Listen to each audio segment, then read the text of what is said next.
시청자 비평 플러스는 YTN을 돌아봅니다. 최근 부동산 시장이 뜨겁다는 보도 많이 보셨을 겁니다. 주택 공급 등 부동산 대책 이후 국민 관심이 집중된 걸로 보여지는데요. 오늘 뉴스 리뷰 YTN의 부동산 및 경제 관련 보도를 살펴봅니다. 이번 주는 어떤 시청자 의견이 들어왔을까요? 시청자 톡톡 Y에서 확인해 보겠습니다. 잠시 후에 만나보시죠.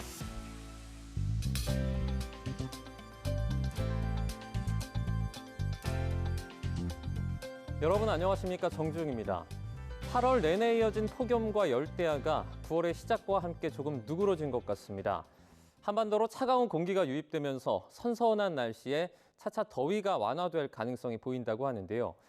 이제는 무더위에 한숨 돌리셔도 될 것 같습니다. 그럼 이번 주 시청자 비평 플러스 뉴스 리뷰 Y로 시작합니다.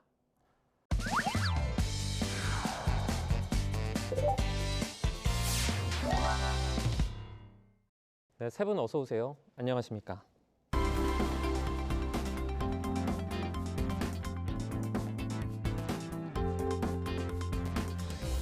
뉴스 리뷰 Y 시작해봅니다. 먼저 반유미 시청자 평가원이 가져오신 오늘의 주제부터 들어봅니다. 최근 미국의 금리 인하 가능성을 확신하면서 금융시장 변동성이 커지고 부동산 양극화 심화 및 정부의 88 부동산 종합대책 발표가 이어져 대내외적인 경제 환경 변화를 더욱 크게 경험할 수 있었습니다. 이러한 시기의 보도는 다양한 경제 위기 상황을 설명해 그 현상을 이해하고 관련한 경제적 의사결정을 내리는 데 중요한 역할을 하는데요. 이번 뉴스 리뷰 Y에서는 경제 이슈를 다룬 YTN 보도를 살펴보겠습니다. 네, 올바른 경제 개념을 어릴 때부터 심어주는 교육이 필요하다고 하는 만큼 경제에 관심이 큰 시대입니다. 때문에 경제 보도에 대한 관심도 어느 때보다 높은 것 같은데요. YTN에서 보도 비중도 좀 늘고 있는지 궁금하거든요. 어떻게 보십니까?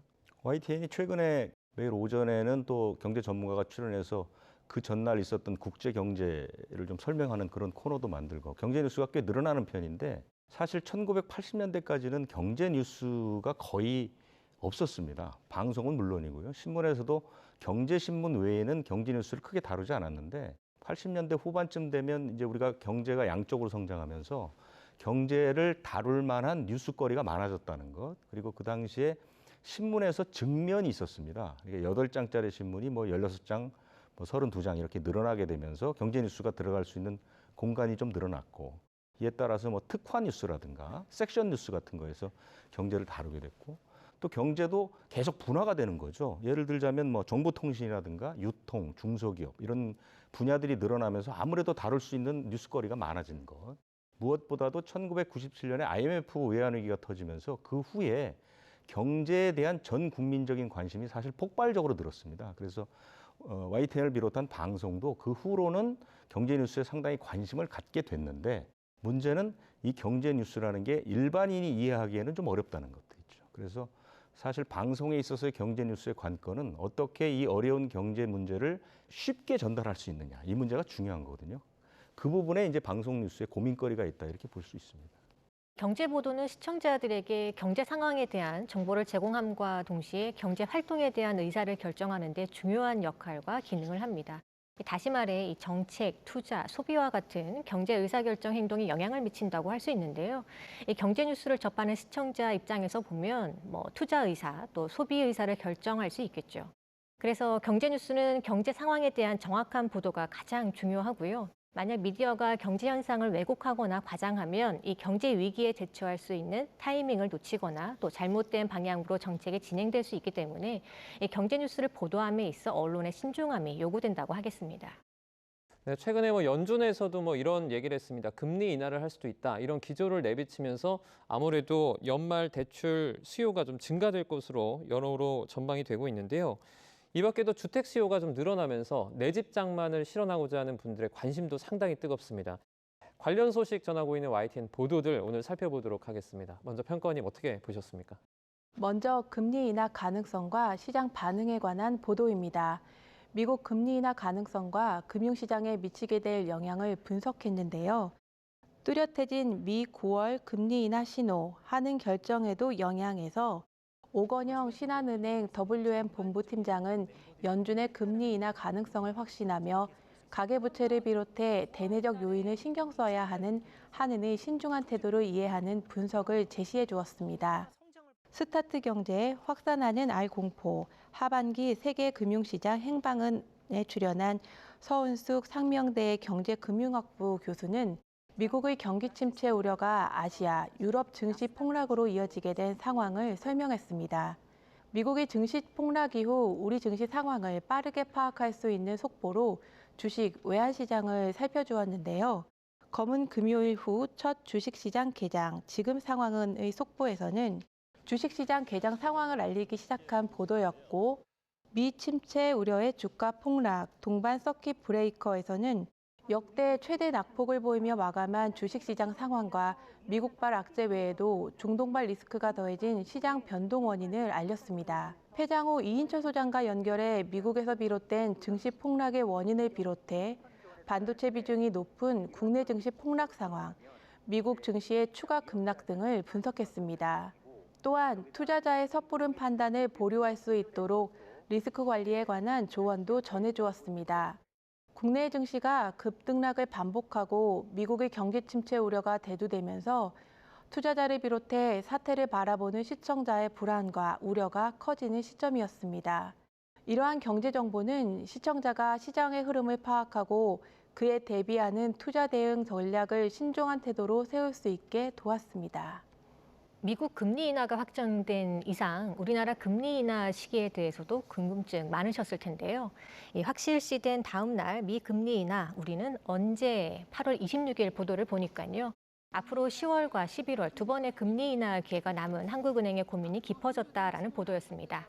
경제 현상을 입체적으로 보도하기 위해서는 시각적인 정보를 효과적으로 전달할 수 있는 방법도 고민하는 것이 매우 중요해 보이는데요. 객관적인 사실의 정확한 전달을 위해서는 사진이나 그래픽과 같은 이 비주얼 요소를 강화할 필요가 있어 보입니다. 그래픽에 사상, 또 최대, 최고 등의 이 단어가 눈에 띄게 편집된 것을 자주 보게 되는 것 같은데요.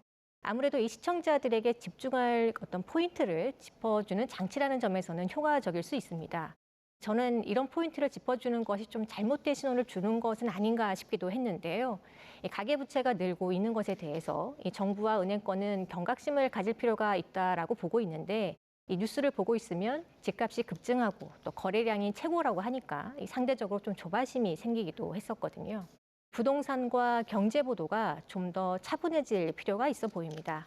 부동산 투자나 또 투기를 조장할 수 있는 보도를 좀 줄이고요. 또 실질적으로 부동산 시장을 전망해주고 또 주거 환경 개선을 위해서 관심을 돌릴 수 있는 보도를 좀 더 자주 볼 수 있었으면 좋겠다라는 생각이 들게 했습니다.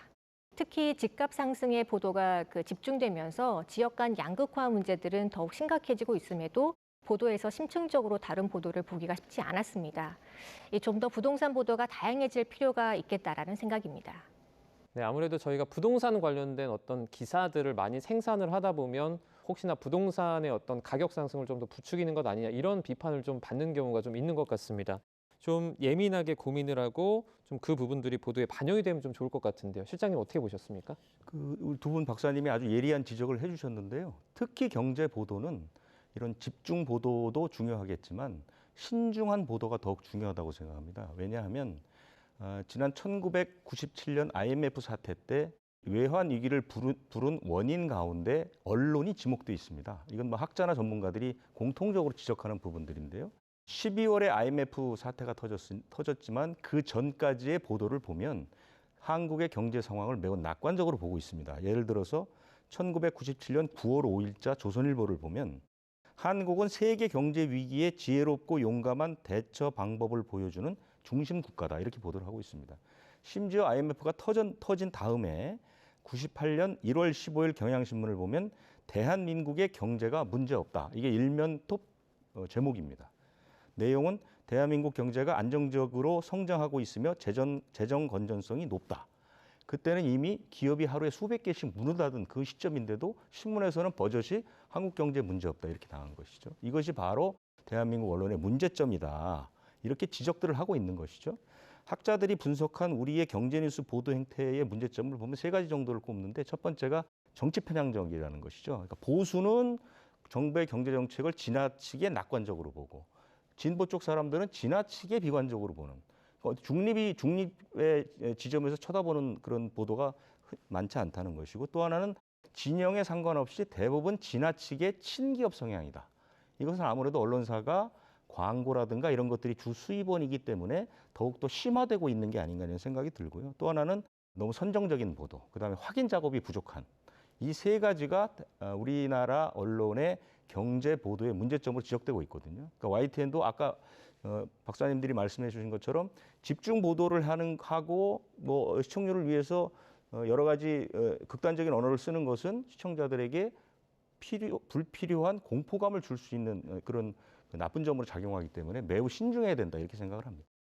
네, 언론이 이제 과거에 다소 신중하지 못했다라는 평가를 받은 어떤 그런 사례들을 좀 소개를 해주셨습니다. 자, 경제 보도에서 빼놓을 수 없는 게 이 집값, 부동산 소식인데요. 지난 8월 8일입니다. 정부가 서울 그리고 수도권 중심으로 오르는 이 집값을 잡기 위한 주택 공급 확대 방안 88 부동산 대책을 내놓았습니다. 이와 관련한 YTN 보도들 어떻게 보셨습니까? 지난달 초 대통령실 부동산 종합대책 오는 15일 이전 발표, 공급 위주의 보도에서는 대통령실의 발표를 인용하며 8월 중 부동산 종합대책이 발표될 것을 예고해 주었습니다. 8월 8일 정부의 발표로 그 내용을 직접 확인할 수 있었는데요. 정비 가속, 비아파트 정상화, 정부 부동산 대책 효과 있을까 대담에서 윤수민 부동산 전문가가 출연했는데요. 이번 대책의 세부 내용을 정리하며 시장 과열을 잠재우고 다양한 고민을 이어가고 있다고 평가했습니다. 국민적 관심도가 높은 부동산 대책에 관한 해설을 듣고 정책을 긍정적으로 생각해 볼 수 있는 기회였습니다. 또 발표 당일 저녁에 박상우 국토교통부 장관이 YTN 뉴스케어 APM에 출연했습니다. 주택 공급 대책 국토부 장관에게 묻는다의 대담을 통해서 주무부처 책임자인 장관으로부터 정책 추진의 배경을 비롯해 내 핵심 내용을 다시 들어볼 수 있었습니다. 대담에서는 재개발 기간 단축 여부를 물어 정책 추진의 실효성을 짚거나 그 책임을 강조한 질문을 제시하고 분양 전환형 시행에 관한 이용자의 장점에 대해서도 질문했습니다. 정책 대상자인 국민이 정책의 효용성을 체감하고 정책에 대한 이해와 기대를 높이게 했습니다. 해당 대담에서 이날 그 박상우 장관은 이 42만 7천 호에 해당하는 주택 공급을 조기에 공급하겠다라는 것이 주요 내용이라고 밝혔는데요. 서울 시내에 37만 가구 정도의 물량을 새로 혹은 재건축하고 또 비아파트 부문에서 11만 호를 금년 혹은 내년 중에 신규 공급하겠다라는 내용입니다. 특히 이 11만 호 중에는 5만 호를 그 분양 전환형 매입 임대 주택으로 하겠다라는 것을 포함하고 있어 기대를 키웠는데요. 정부 계획대로 실질적인 제도 개선이 이루어지면 이 비아파트 시장에 상당한 영향을 끼칠 수 있지 않을까 싶습니다. 이 전세 사기 이후에 빌라나 오피스텔 또 주택에 대한 수요가 좀 식었거든요. 이런 상황에서 새로 도입될 분양 전환형 신축 매입은 실수요자들의 관심이 높을 것으로 예상되기 때문입니다. 임대로 거주했다가 저렴한 값에 분양을 받을 수 있고 또 나중에 청약할 때 이 무주택자로 인정해 준다라는 장점이 있기 때문에 전세난 해소에 도움이 될 것으로 전망됩니다. 주거의 위치나 형태가 삶의 질과 상당하게 직결하는 문제라는 점에서 볼 때 이 공급자 중심이 아닌 수요자 중심의 주택 공급 계획이 중요하다라는 점을 상기할 수 있게 해주었다라는 생각이 들게 했습니다. 88 대책 발표 이후 시장 상황을 다시 확인하며 정책 발표에 관한 검증 작업도 시작해 주었습니다. 서울 아파트값 더 뛰고 거래 급증, 가을엔 88 대책 효과에서는 정부 발표 이후에도 계속되는 서울 아파트값 상승 및 거래량 증가세가 여전한 상황을 알렸습니다.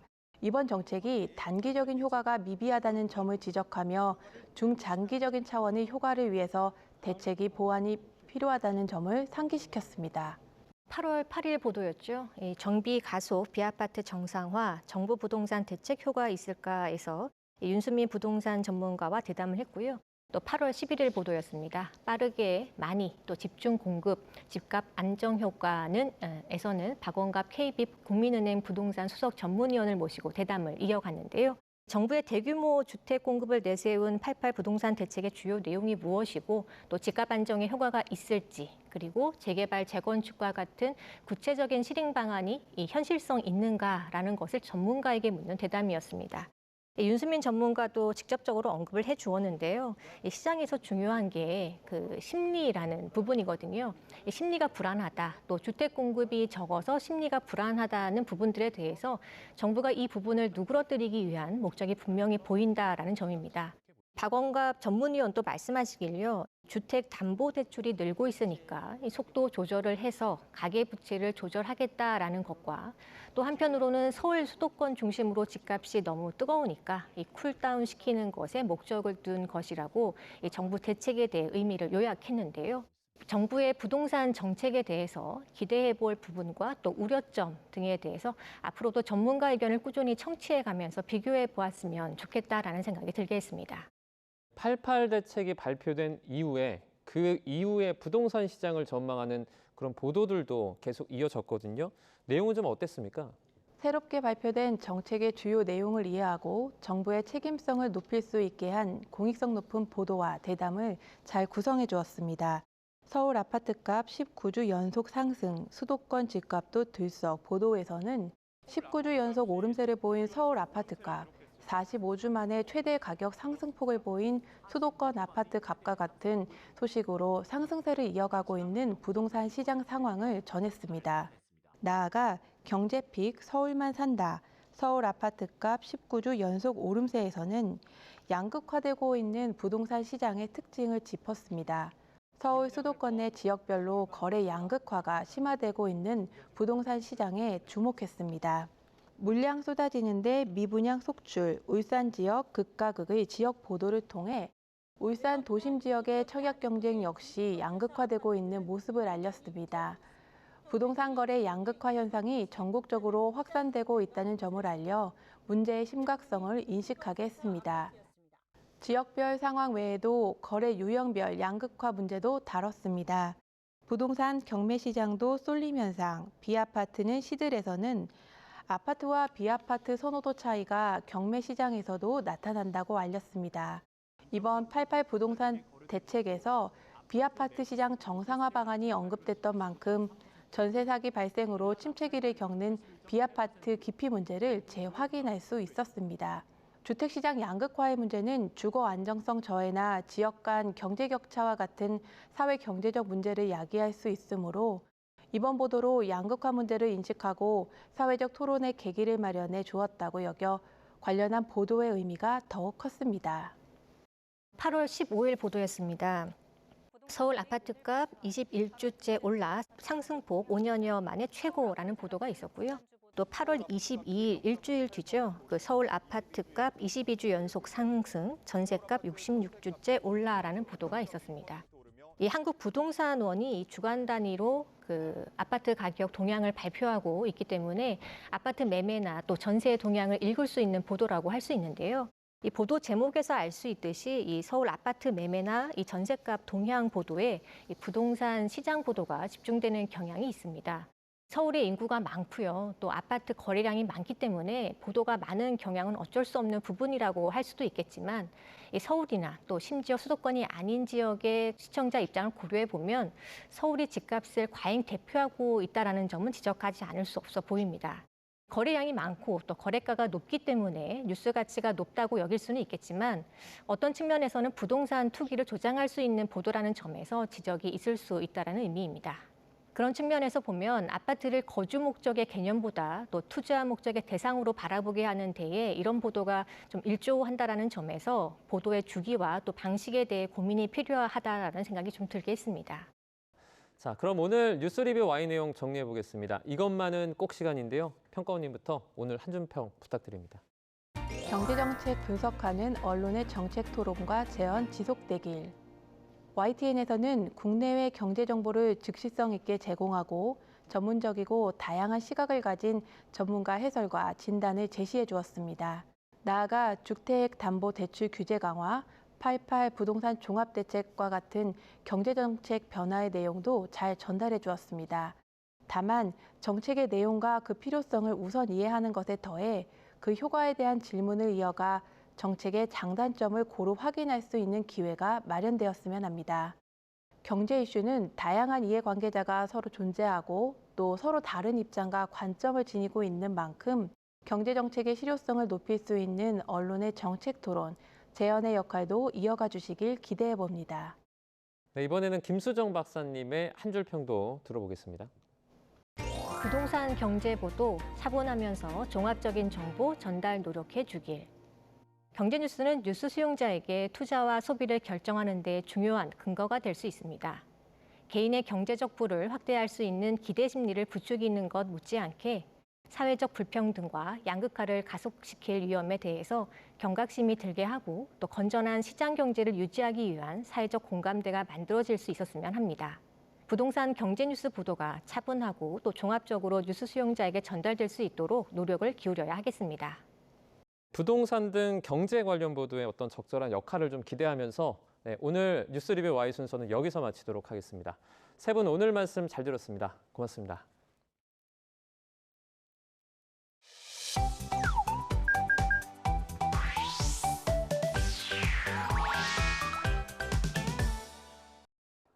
YTN을 향한 시청자 의견이라면 모두 귀 기울여 듣고 답하는 이 시청자 투톡 Y 시간입니다.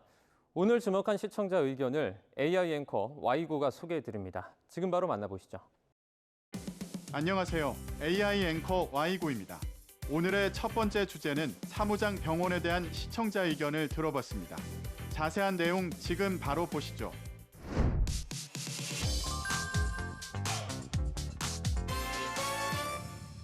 사무장 병원 의혹을 받는 해당 치과는 SK 하이닉스 안에 자리를 잡은 지 10년이 넘었습니다. SK 하이닉스 직원들이 직장 건강검진을 받는 병원을 의료인이 아닌 치과 사회이사가 운영한 의혹에 이어 건보공단에서 수많은 보험금을 타냈다는 소식을 전한 단독 보도가 있었습니다. 경찰은 SK 하이닉스 사업장 안에서 사무장 치과를 운영한 혐의를 받는 A씨가 지난 2013년부터 여러 치과 의사의 면허를 빌려가며 병원을 운영해온 것으로 보고 있습니다. 이에 따라 경찰은 A씨가 병원에 입주하는 과정에서 특혜가 있었는지도 들여다보고 있습니다. 이와 관련해 SK 하이닉스 측은 자회사 SK 하이스텍에서 특별한 혜택 없이 계약을 맺고 연장해왔을 뿐이라고 설명했습니다.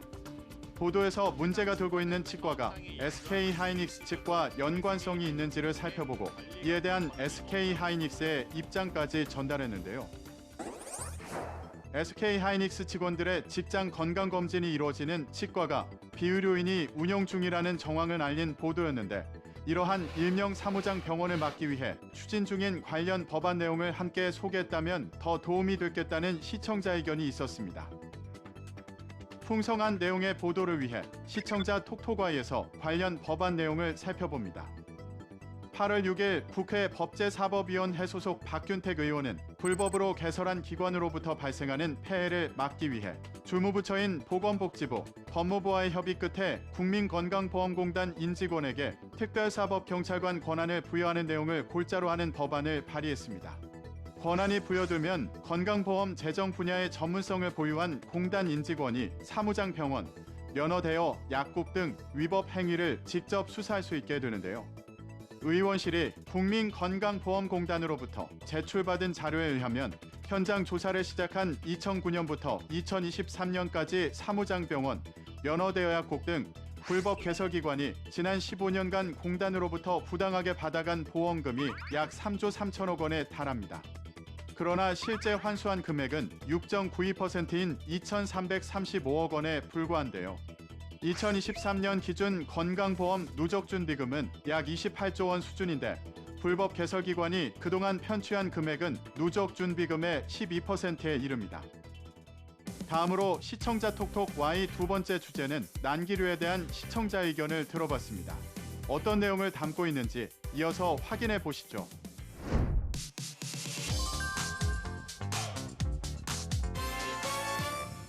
기후 변화 영향으로 항공기 난기류 사고는 갈수록 잦아지고 있지만 설마 하는 생각에 무방비로 있다가 큰 사고로 이어지기도 합니다. 최근 몇 년 들어 난기류가 잦아지면서 전체 항공기 사고의 70%를 차지할 만큼 비율이 높아져 대책 마련에 나섰다는 소식을 전한 리포트가 있었습니다. 난기류 사고의 비율은 전 세계적으로도 늘어 전체 항공사고 가운데 난기류 사고의 비율은 최근 10년 사이엔 53%였지만 최근 3년에는 61%로 비중이 커졌습니다. 국토부는 이에 따라 실제 비행 중인 다른 항공기로부터 실시간 난기류 정보를 공유하는 민간 기상정보 유료 서비스를 모든 항공사가 이용하도록 하기 위해 인센티브를 주기로 했습니다. 난기류 사고를 줄이기 위해 국토부에서 난기류 정보를 공유하는 유료 서비스를 모든 항공사가 이용하도록 인센티브를 주고 좌석 벨트 착용이 무엇보다 중요함을 알렸는데요. 최근 5년간 난기류 사고가 늘어나면서 정부와 산학연이 대책을 내놓고 있다는 보도였는데 이런 난기류가 발생하는 원인과 이상 기후와 관련성이 높은 이유가 궁금하다는 시청자 의견이 있었습니다. 시청자 톡톡Y에서 난기류의 발생 원인 그리고 이상 기후와의 연관성에 대해 알아봅니다. 난기류가 발생하는 경우는 크게 제트기류, 산악지형, 대류온 세 가지에 의해 발생합니다. 대륙권 상부, 수평으로 부는 제트기류가 강하거나 높은 산악지형을 지나는 때 수평으로 흘러가던 공기의 흐름이 오르락내리락 하면서 맑은 하늘에서도 난기류가 발생하게 됩니다. 대류온으로 인한 난기류는 기온이 올라가면 대기 중 수증기가 많아지고 공기가 성층권까지 뚫고 가는 힘이 강해지는데 이 과정에서 강한 상승기류가 동반돼 난기류가 발생합니다. 난기류가 발생하는 이 세 가지 유형이 향후 기후변화로 인해 잦아질 거라는 국내 연구도 있습니다. 지금과 비슷한 수준 혹은 그 이상으로 탄소를 배출한다면 1970년에서 2014년 사이 난기류에 비해 2056년에서 2100년 사이 난기류가 약 2배 자주 발생할 것으로 예측됩니다. 지구온난화가 가속화하면 중위도 남쪽 대륙권 공기는 더 따뜻해지고 중위도 북쪽 성층권 공기는 더 차가워져서 그 사이에 위치한 제트기류가 강화되기 때문에 난기류가 잦아집니다. 또한 산악지형 난기류도 제트기류가 잦아지면 많이 만들어질 수 있습니다. 마지막으로 오늘 시청자 톡톡 Y 세 번째 주제는 우주 쓰레기에 대한 시청자 의견을 들어봤습니다. 이어지는 내용도 지금 바로 만나보시죠.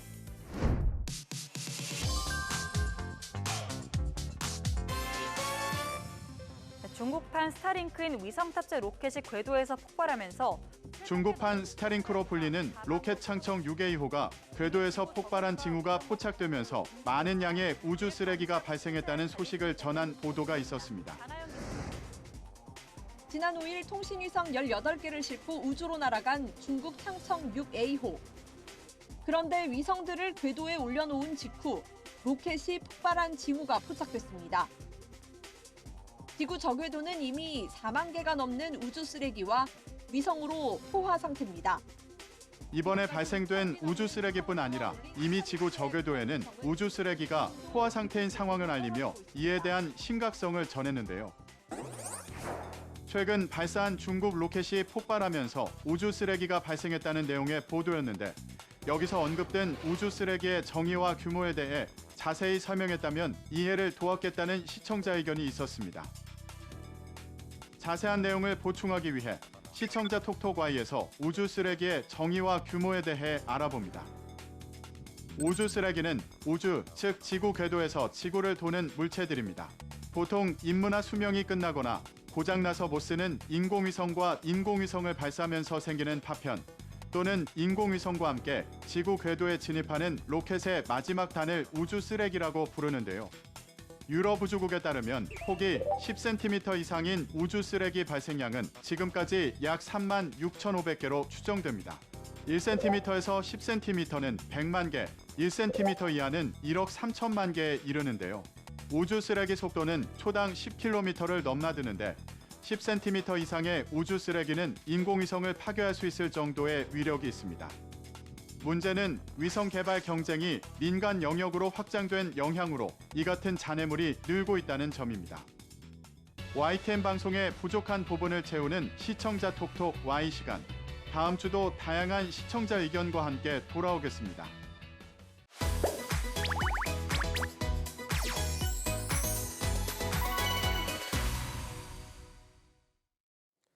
안녕하세요.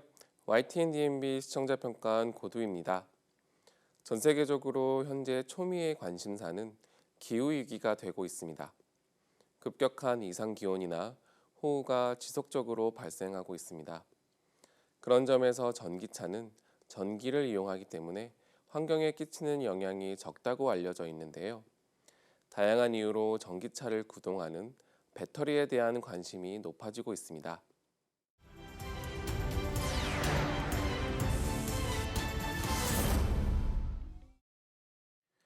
이번 특집 배터리 세계대전은 유럽에서 탄소 중립을 위해 2035년부터 내연기관차의 판매를 금지하고 있는 것처럼 성장하고 있는 전기차 시장에서 가장 중요한 영역이라 할 수 있는 배터리에 관해 알 수 있는 프로그램이었습니다. 프로그램의 첫머리에 전기차 배터리 시장을 선도하고 있는 우리나라와 중국의 적극적인 움직임에 대해 자세하게 설명했는데요. 본격적으로 전문적인 설명에 들어가기 전에 시민들이 자주 접하는 전기버스를 예로 들어 주었습니다. 1회 충전으로 250km를 주행할 수 있다는 점이나 우리나라와 중국산 배터리를 사용하는 경우 차이점이 있는지에 대해서도 언급했습니다. 특히 실제 우리의 주변에서 자주 볼 수 있는 전기버스가 예로 설명되었는데요. 일상에서 자주 이용하고 있었지만 깊게 생각하지 못했던 부분이었기에 매우 흥미로웠습니다. 특히 수도권의 중국산 광역 전기버스 도입 현황 등을 그래프로 보여준 부분은 시청자들에게 시각적 정보를 추가로 제공하여 프로그램에 대한 몰입을 유도할 수 있어 더욱 좋았습니다. 본격적으로 전기차에 사용되는 배터리의 종류, 적용되는 광물 등 보다 전문적인 지식을 전달해 주었는데요. 다소 어려운 용어가 등장하고 명확하게 이해하기 어려운 부분이 있었지만 적절한 자막과 부연 설명, 그림, 사진 등을 통해 효과적으로 설명되었습니다. 특히 자막, 그림, 사진 등은 시청각 자료로서 매우 높은 교육적 효과를 기대할 수 있을 것 같습니다. 중국의 배터리 산업에 대해 설명된 후에 이에 맞서는 우리나라의 전략에 대해서도 설명이 이어졌습니다. 현재의 상황에 대한 소개와 함께 적극적으로 개발에 임하고 있는 연구자들과 산업계 종사자들의 인터뷰가 이어졌는데요. 현장의 목소리를 시청자의 입장에서 적극적으로 들을 수 있다는 점에서 좋았던 부분이었습니다. 실제 전기차를 운행하고 있는 일반 시민의 이야기도 들을 수 있었습니다. 환경 문제를 생각해 막연히 전기차를 타야겠다는 생각, 국가의 보조금 지급 정책, 기존에 사용하던 휘발유 차량의 교체 시기에 맞물려 전기차를 구매했다는 차주의 이야기가 전해졌는데요. 전기차에 대한 경험을 알 수 있어 유익했던 부분이었습니다. 또한 저렴한 비용과 같은 전기차의 장점과 함께 충전기와 장소가 부족하다는 불편한 점을 함께 이야기해 주었는데요. 전기차 구매의 이점과 불리했던 점에 대해 궁금했던 시청자들이 실제 경험담을 통해 궁금증을 해소할 수 있었던 부분이었습니다. 더욱 늘어나는 전기차 수요, 공급과 함께 배터리 시장의 성장 또한 기대된다는 말로 프로그램은 마무리됐습니다. 최근 화제의 중심에 서 있는 전기차와 배터리에 대한 이야기가 다루어지면서 전기차 배터리의 중요성을 한 번 더 알 수 있었던 시간이었습니다. 앞으로도 시청자의 입장에 서서 명확하게 이해할 수 있는 정보를 정확하게 전달할 수 있기를 바랍니다.